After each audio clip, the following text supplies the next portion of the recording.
احمد شاہ ابدالی کی عمر 25 اگست تھی جب انہیں شاہ افغانستان منتخب کر لیا گیا۔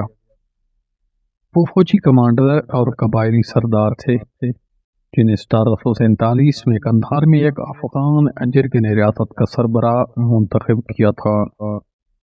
احمد شاہ ابدالی ایک پرکشش شخصیت کے مالک نہیں تھے بلکہ باصلاحیت اور دور اندیش اور ایک ایسے جنگجو اور منتظم تھے جس نے بادشاہ بننے سے پہلے بھی متعدد جنگیں لڑی تھی۔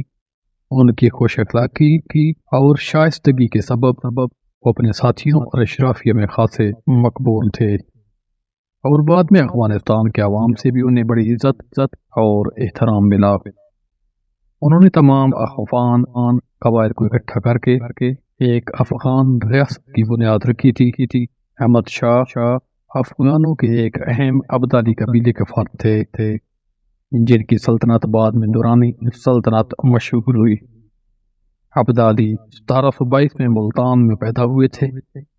جرمنی کے ایک مشہور مفکر اور مورخ فریڈرک اینگلز نے 1857 میں اپنی کتاب جنگ افغانستان میں اس ملک کا جغرافیہ، حالات اور واقعات رقم کیے ہیں، جس میں وہ لکھتا ہے افغانستان فارس اور ہند کے درمیان میں ایشیا کا ایک وسیع ملک ہے۔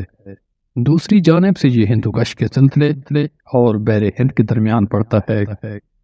اس کے صوبہ جات میں فارس کا صوبہ خراسان، کشمیر اور سندھ شامل ہیں۔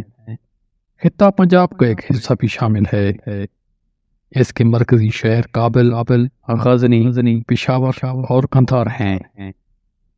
احمد شاہ ابدالی نے کئی جنگیں لڑی اور ان کی فتوحات نے سلطنت کو وسعت دی اور اس کا دائرہ مغربی ایران سے لے کر ہندوستان کے شہر سرہند تک پھیل گیا۔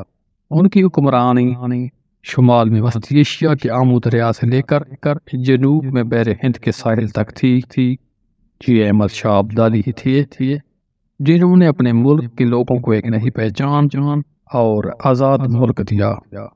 یوں تو افغانستان کی تاریخ کئی سو صدی پرانی ہے، جس میں یہ خطہ مختلف ناموں سے پہچانا جاتا رہا۔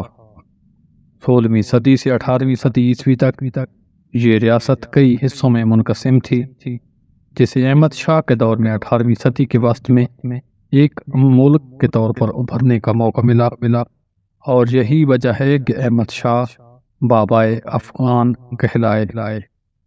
عام طور پر لوگ انہیں احمد شاہ بابا بھی کہتے ہیں۔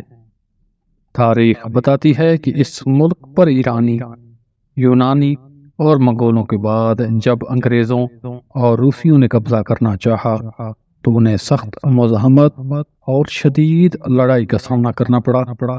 19ویں صدی میں جب دنیا نے مختلف جمہوری نظام اپنا لیے اور بہت سے ممالک آزاد ہو گئے تو دورانی سلطنت کو افغانستان کہا جانے لگا۔